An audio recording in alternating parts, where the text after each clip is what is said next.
Welcome to This Explainer. Look, if you've been dragging yourself through daily life lately, you are absolutely not alone. Today, we're going to unpack the hidden physiological traps that are causing this chronic exhaustion plaguing so many of us right now, and more importantly, how to actually fix it. So let's start with a really frustrating paradox. Do you ever feel like you're, say, 20 or 30 years old, but you honestly feel 80? This daily sluggishness is hitting people right in the prime of their lives, even when they think, hey, I'm checking all the healthy boxes. It's the ultimate mismatch, right? The expectation of this youthful exuberance versus the harsh, heavy reality of daily exhaustion. And when we feel this drained, we instantly assume there's got to be some mysterious underlying medical cause. We just tend to overcomplicate things. We immediately hunt for these hyper-specific issues, like are we iron deficient? Do we have some hidden gluten sensitivity? Wait, do we need to somehow decalcify our pineal gland? But honestly, before you go looking for miracle pills, the real aha moment hits when you realize you aren't actually nailing the fundamentals. All right, Section 1, the caffeine illusion. Let's look at the hidden math in your afternoon cup. So first up, we really need to debunk this myth that caffeine just kind of wears off after a few hours. It all comes down to a concept called half-life. That's the time required for a substance to reduce to exactly half its initial value in your body. And for caffeine, it's a staggering 5 to 7 hours. You might think an afternoon pick-me-up is totally harmless, but let's do the terrifying math here. If you drink a coffee at 4 p.m., an incredible 50% of that caffeine is still pumping through your system at 11 p.m. when you're tossing and turning, trying to sleep. And get this, a quarter of it is literally still there at 5 a.m. Your body is basically fighting a stimulant all night long. And why does that matter so much? Because all that lingering caffeine severely inhibits your restorative deep sleep. See, while you sleep, your brain is busy forming memories, healing muscle tissue, and purging adenosine, which is the actual chemical that makes you feel tired. If you block that purge, you wake up completely exhausted. So the fix here is a simple but hard boundary. No caffeine past 12 p.m. Just cut it off by lunch.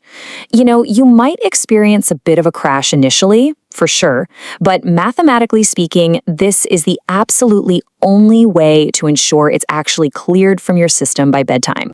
Moving on to Section 2, re-engineering your sleep, removing beyond the 8-hour myth. Okay, so it typically takes a person about 30 to 45 minutes to actually fall asleep once their head hits the pillow. This introduces a really critical concept called sleep opportunity. You see, you can't just be in bed for 8 hours. You have to be in bed 30 to 45 minutes before you actually plan on sleeping if you want to pay off that chronic sleep debt. You also have to fix your circadian rhythm. This is basically your internal biological clock, and it's dictated primarily by light. It tells your brain exactly when to release melatonin for sleep. The problem is, our modern environments are filled with glowing screens that completely confuse our biology into thinking it's always high noon. So here is your operating manual for the perfect night. Number 1, increase your sleep opportunity by just getting into bed earlier. 2, completely block blue light before bed. 3, black out the room entirely. Seriously, embrace some barbarian interior design and nail a heavy blanket over the windows if you have to. And 4, ensure nasal breathing. Keep those airways wide open with nasal strips to prevent that sleep-ruining mouth breathing. All right, Section 3, the movement paradox. Let's talk about why expending energy actually creates energy. That which costeth energy, giveth energy. I want you to treat this almost like a core law of physics. We so often think we have this set battery life that just gets drained by exercise, right? But the exact opposite is true. Expending energy physically actually builds a much higher baseline of energy overall. Think about a sedentary baseline versus an active one. You might hit the gym, say, 3 times a week, but if you spend the other 15 hours of your waking day just sitting at a desk, you still have a profoundly sedentary baseline. Sitting constantly signals your body to turn off. Frequent movement, on the other hand, constantly signals the body to generate more fuel. There's also this incredibly powerful link between your physiology and your psychology.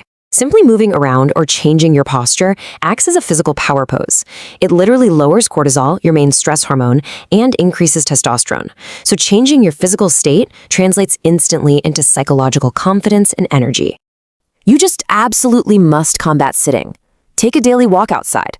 Force yourself to get up and move around for at least 1 to 5 minutes every single hour. Maybe even consider a standing desk. These aren't just trendy productivity hacks, they are absolute biological requirements to unlock your daily fuel. Finally, Section 4, the fundamental trifecta: sleep, exercise, and diet. Look, diet is highly genetically dependent. You really don't need to stress over complex, hyper-restrictive internet fads. Just stick to the absolute basics. Avoid packaged food, avoid excess sugar, and drink plenty of water. If you do this reasonably well, you give your body the canvas it needs to actually utilize your optimized sleep and your movement. Ultimately, true energy comes from mastering strict sleep mechanics, constant movement, and simple nutrition. You simply cannot out-supplement a bad foundation. Mastering this biological trifecta is the only guaranteed way to finally shed that dragging sluggishness for good.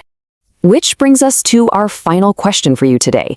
Are you going to keep endlessly searching for miracle pills, or are you ready to finally master your own biology? Stop ignoring the profound impact of half-lives, sleep opportunity, and daily movement. Respect your physiology and ask yourself right now, what exact changes are you going to make tonight?